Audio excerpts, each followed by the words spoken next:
Good morning. Welcome to Radio Friends on this Friday, December the 4th. MARILYN McLEOD is with us. And I've got to tell you, MARILYN, you were on with us on Election Day. You did such a nice job talking about the elections of the past and how one or two votes made a difference. Right. Yeah. So thank you very much for enlightening us on that. Now, the election is over, so what have we got going on with the League of Women Voters? Well, a couple things. I'll be really quick. First thing I do want to mention is that on Tuesday, December 8th at noon, we will have our regular Lunch and Learn, and the topic this month is the Americans with Disability Act at 30. It's just 30 years old, which is hard to believe. That is only 30 years old? It seems like much longer, but yes. So that was signed in? 1990. Okay. Yeah, so this is a year to celebrate the 30th anniversary, and we will have several members of the city's Disabilities Commission to speak about it, and that will be on Zoom. Okay. So I wanted to be sure to get the word out. And hopefully sometime in 2021, we can go back to having people gathering together again. Right. Oh, absolutely. Yeah. It's kind of a sad so time. that's the first one. It'll be on Zoom on December the 8th. December the 8th. Okay. And that people do need to register. It doesn't take but a moment, and they can either find that information on the website of the library, dbrl.org, or the league, lwvcbc.org. Okay. But I wanted to say that, the league every year, or most years, we try to provide a recognition of great works in our community. So this year we have 2 awards, and in fact, actually, Paul, you and James received our Outstanding Citizen of the Award a few years ago. Yes, so thank you very much. Yes. This year we're giving it to Stephanie Browning and Scott Clardy of the Health Department for their work in dealing with the pandemic in the city and just the situation that we're up against. And that has been no easy task. Exactly. No easy task. I know that she has received death threats against her life for instituting a mask mandate.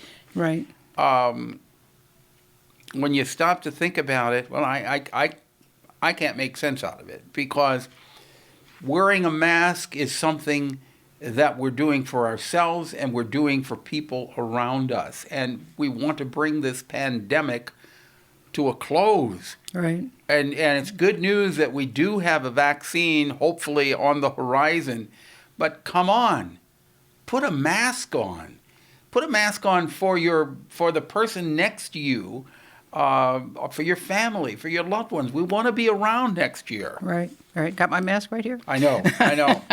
The other thing we're doing this year is also a Community Service Award, in addition to our Outstanding Citizen Award, and that we want to present to Boone County Clerk's Office, their staff, Brianna Lennon's leadership, and all the poll workers. They did such a great job this year. It went so smoothly. They are unsung heroes. Yes, it was so smooth despite everything, despite the pandemic, despite all the changes in the rules in terms of mail ballots. And besides all the threats that were going on, even apparently we had one of the safest elections and one of the fairest elections that we have ever had in this country because of the poll workers and because of the clerks across the country. Right. You just did a great job.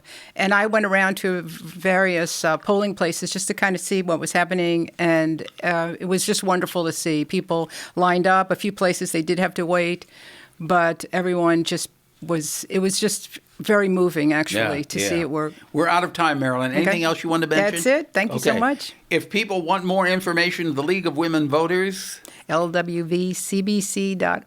lwvcbc.org. And hopefully in 2021 you'd be able to get together in person there. Absolutely. Thank you, MARILYN. Yeah, thank you. All right, now I want to introduce a lady I've known for probably 30 or 35 years, but I haven't seen her for 20 years. Used to be a neighbor of mine when I lived in town. Cheryl Brewer. Good to see you again, Cheryl. Nice to see you. Now, you were here today to talk about the Mothersingers. How long have the Mothersingers been together? The Mothersingers have been around for 75 years. Now, you've not been a member of the Mothersingers for 75 years. No. How long have you been singing with them? 7. 7 years. It's when I retired. Okay, so tell us about the Mothersingers, what they are.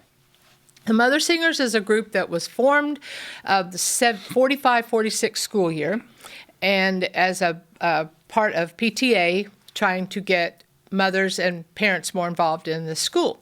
And so they had small choirs. I think ours started out at about 10 people, and it grew. And then in 1957, we became independent Columbia Mothersingers, and we've carried on from there.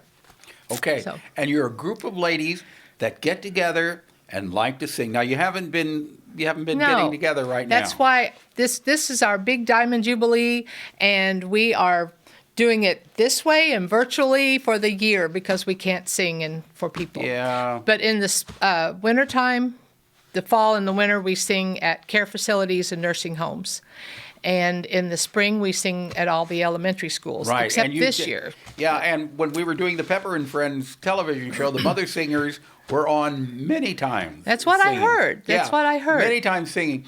But hopefully, with a vaccine on the horizon, by the middle of 2021, maybe we keep our fingers crossed and keep sending those prayers up that we can get back to some semblance of normality, and the Mothersingers can get back and start performing again.